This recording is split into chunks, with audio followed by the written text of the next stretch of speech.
welcome back to another sci-fi podcast.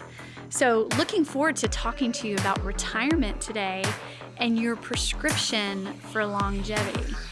We're not talking about physical longevity, we're talking about financial longevity. Because one of the bigger fears in retirement is outliving your money. But we want our money to outlive us, hence the term financial longevity.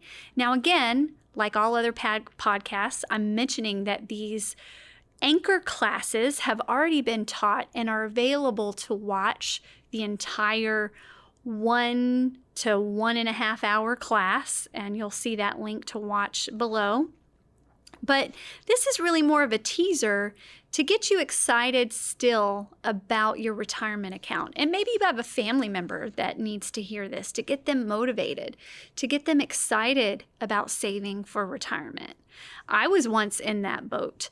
I'm a licensed professional counselor. I've provided psychotherapy for over 15 years in a clinical setting, and now I'm providing financial therapy as an accredited financial counselor. And let me tell you, I was not always on board with saving. I didn't think I had enough. I didn't think I was going to be the type of person that could do such a thing, because after all, only rich people did that, right? Well, that's wrong. And I'm so thankful that I got this education at a young age and could understand at a young age it's not based on how much money you make. It's based on the choices that you make with the money that you make. So with that, let me just jump right into the retirement checklist here. The first thing, and I get this from my Garmin Forg personal finance book, one of my favorite books that I even tell clients they should read. It's the 13th edition. You'll know everything I know if you just read that book. Take it chapter by chapter, sip on it every once in a while, and you'll have information that will keep you set for life, and where you could also educate your children and your grandchildren. So, your retirement checklist. First principle, accept enough risk. In our first episode, we talked about financial personality. The short-term strategist is our most cautious and risk-averse. So knowing this of yourself, knowing your financial personality is also going to help you save well for retirement. The second principle, save regularly within a tax-sheltered, employer-sponsored plan to achieve at least full matching. A lot of you listening are probably DoD civilians, and you are well aware of the Thrift Savings Plan. The Thrift Savings Plan or an IRA, those can be, depending on who you're employed with, your 401k, those are tax-sheltered, employer-sponsored plans. So make sure that you are not just doing the 3%, but you're doing the 5%. Because after all, that extra matching, as one financial expert said, is just the icing on the cake, but you still have to bake the entire cake.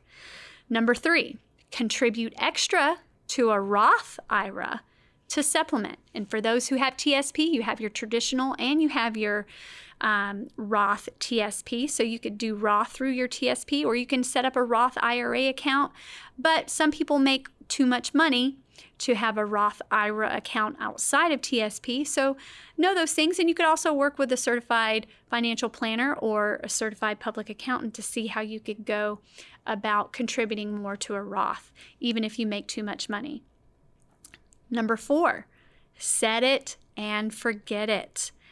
Keep your hands off your retirement money and don't watch the pot boil.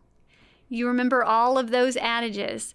And I'll tell you what, when you get those retirement statements, only confirm that the address is correct, your contact information is correct, but do not cause any excess anxiety by reading those statements every month. Maybe only when you need to rebalance about every 6 months should you be taking a peek at it. Number 5, make a will and update your designations of beneficiary. You're going to hear in a podcast in the future on estate planning how your designations of beneficiary with your TSP, with your IRAs, with your bank, your designations of beneficiary and who you've named on those beneficiaries trump your will. So even if you have a will and you haven't updated those designations of beneficiary, make sure you do that. So I want to give you a little insight because you could watch this video, this recorded class. So I want to talk a little bit more about things that are coming from the hearts of our Team Redstone members. For those that actually took this class, I got some survey results where they shared their perceived barriers in engaging in positive behaviors for retirement.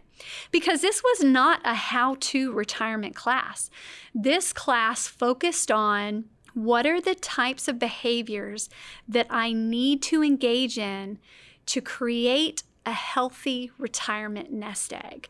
Because again, I could sit here and give you the Bueller, dry data, numbers, Excel spreadsheets, and telling you everything I need to give you.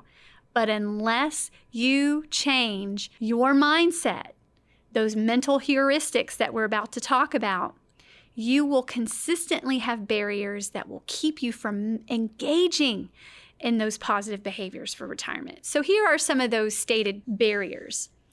Lifestyle barriers is the first response.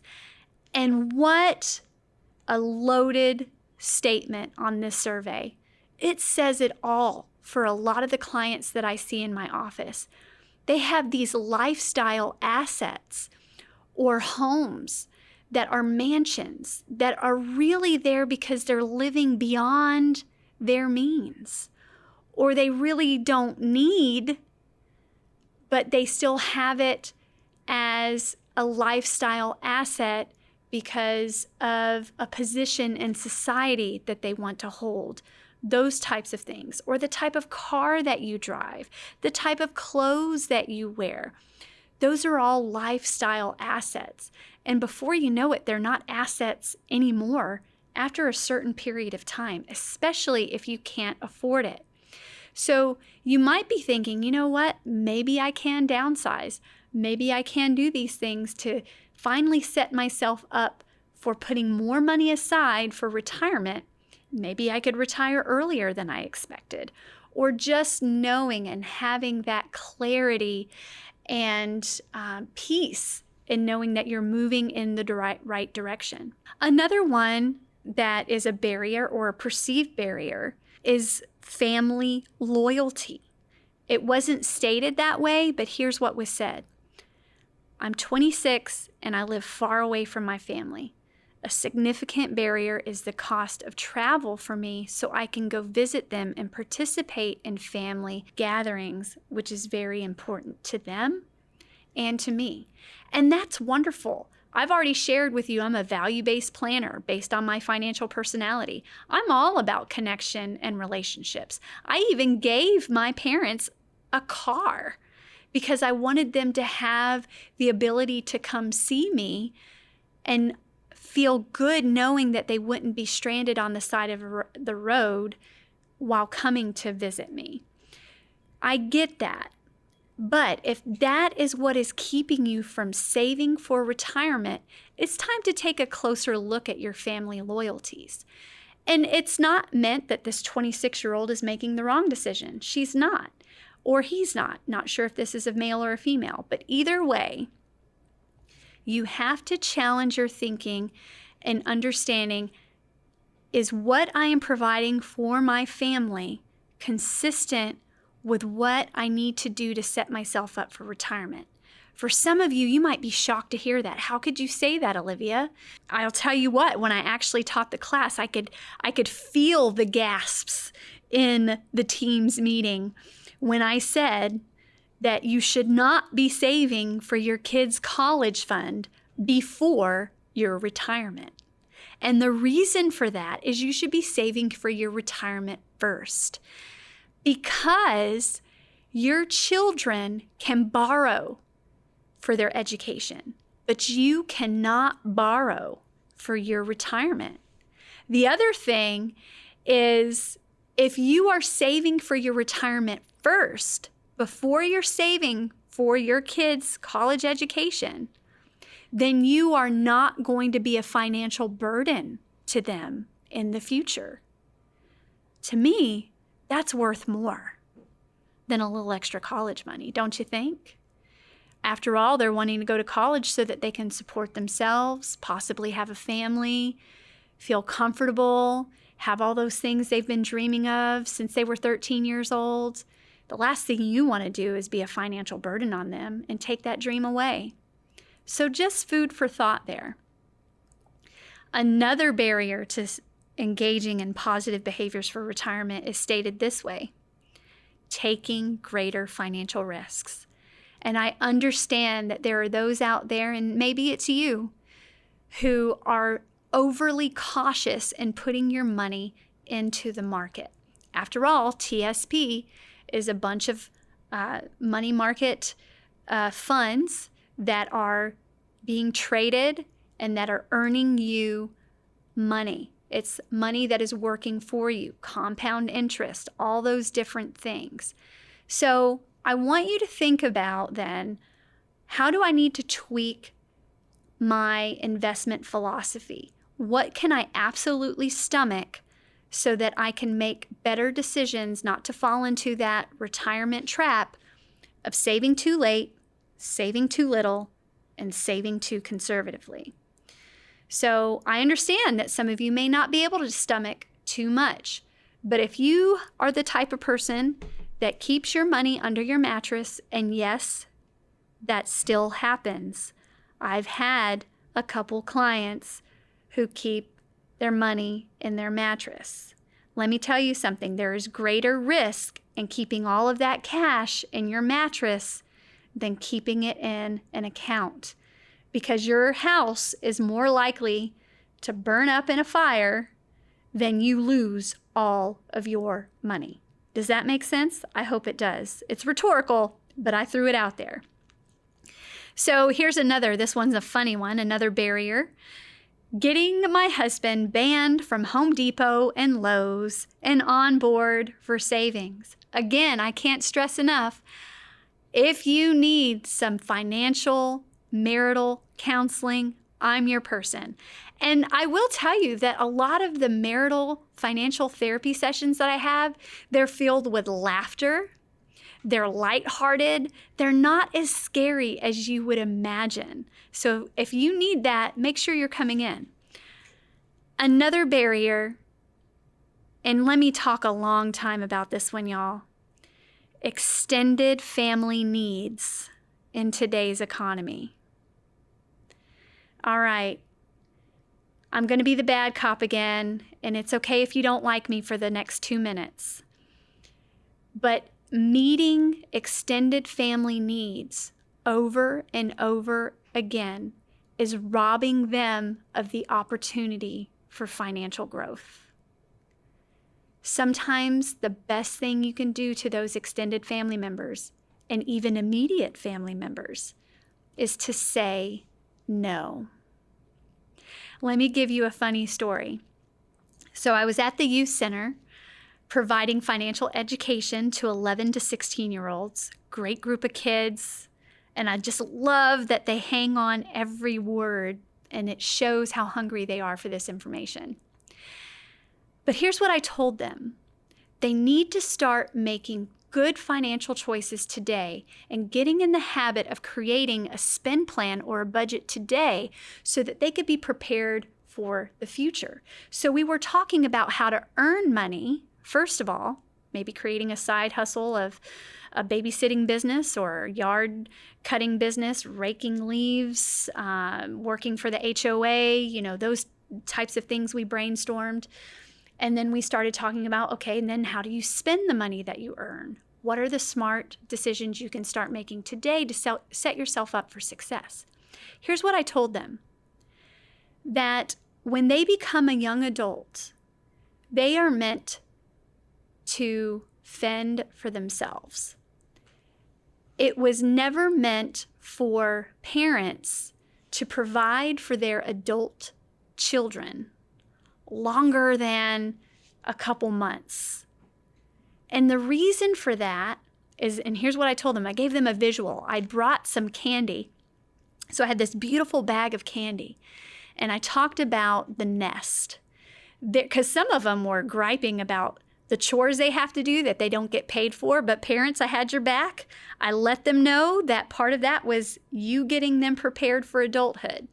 They don't want to be the person on campus who doesn't know how to do a load of laundry or make a grilled cheese sandwich or even boil water. So I got your back, parents. I let them know about the nest. Right now, at that age level, the nest for them is quite comfortable. And so I started taking handfuls of candy out of the bag and letting them know this is what they're supposed to be doing as you get older. They're supposed to take more and more handfuls of that candy and cushion and comfort out of that nest to make it uncomfortable for you so that you will eventually fly on your own. Parents, we can't fly for our kids. We can't do it for them. We have to set them up for success now. And I shared with them that that's what real live birds do in their natural habitats to get their baby birds to fly. Initially, the nests are wonderfully comfortable and a great place to lay their heads. But as they need to get those babies out of the nest, they take away that nice padding so that it becomes more prickly and less comfortable so that they will want to leave the nest. The reason I'm talking about this is because, again, one of the perceived barriers stated was extended family needs in today's economy. We can't keep robbing people of opportunities to fly. We can't do it for them. If we're providing for a couple months, that's great and that's admirable because you know what? We've all needed it at some point. But you have to set barriers and parameters around that help. So, moving forward, I want to talk a little bit about the psychological booby traps that keep us from engaging in those positive behaviors for retirement. I talked about the cognitive distortions in the spend plan, but I haven't yet mentioned the mental heuristics, what behavioral economists talk about with our lazy thinking and how we choose to make financial decisions based on that lazy thinking. The first one is loss aversion. Naturally, as investors who are wanting to plan for our retirement and put money into our retirement and leave it in our retirement, one of the mental heuristics that keep us from doing that is loss aversion. It is extremely difficult for us to take $1 or $2 or more that is in our hand today and give it to someone to hold on to for 30 years before we ever see it again. We are loss averse. We don't like it. So know that.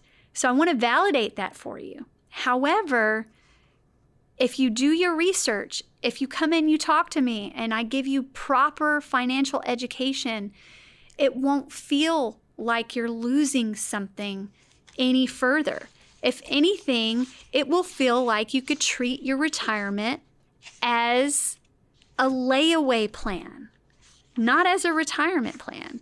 And for those old enough to remember what layaway was, I have a quote from my favorite personal financial book from Garmin Forg, 13th edition. Look at your retirement as something you buy. The retail price is the retirement nest egg goal itself. From that amount, you can subtract discounts for anticipated income from Social Security, TSP, your other pension, personal IRAs. Then you identify the difference and buy it on layaway. The additional amounts you periodically save and invest are layaway payments with which you buy your retirement. So Thinking of retirement as layaway takes away that loss aversion or sense of loss, because now, I like buying stuff. So I am buying my retirement after all. So that's what I'm going to do. Then we get caught up in this default bias where we start making the easiest possible choice in our retirement decisions, where we start having this state of inertia and then we do nothing. So like we come on board as a GS employee with a tiny nudge from the government automatically signing us up for 3% in our TSP. But you get caught in a default bias if you never change that amount, if you never increase it. But please, anyone listening, please at least go to 5% so that you can get that full matching. We talked about decision paralysis in episode 2. And then we have herding or herd behavior, confusing the actions of others as the right actions, following the advice and actions of other people instead of doing what we know is right for us. Listen, I can tell you as a clinical therapist, and this is how we'll close today, that I've had to talk several people out of diagnoses that their family members have given them. They think, everyone else has this diagnosis. This might be what I have. But that's not true. Herd behavior is when we start doing what everyone else is doing, staking our own welfare based on that herd behavior. What is a right investment for Joe is not going to be the right investment for you. So we got to take that out of the equation. Stop paying attention to what everyone else is doing and start paying attention to your individual needs. Thank you for listening. We hope you join us for our next episode.